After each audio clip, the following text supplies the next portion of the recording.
Hi guys, for today's video, manaka dahil mangga. Kaya nilakaw naman ng tag-iya, so wanay makakita. Unya, kininduhan na mo ka amigo. Naningkamot dyan sila nga makakuha. Kaya naaman dyan dako sa babaw, pero atik ra. So tanawan nyo sila guys kung saan pagkuha. O diba dali ra kaayo, anak ra na, pero atik ra. So kining isa na mo ka amigo diri guys, naglisod siya kuha. Ato nakatawa na lang siya. Pero atik ra.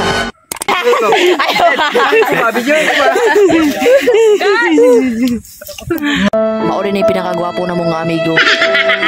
So maori ni yang artista nga lolo.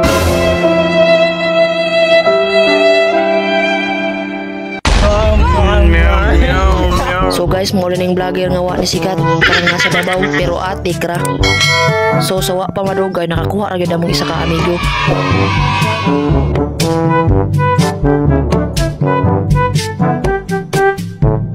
Sumusaka po ko sa babaw guys, kaya dagko magyud bunga, pero atik ra.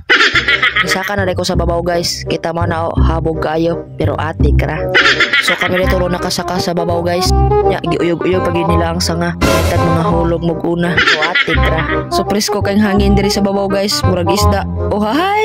So lami ikaon-kaon namong kauban diri sa ubos guys. Lami kayo, pero dili lang sa takuto guys. Bye bye.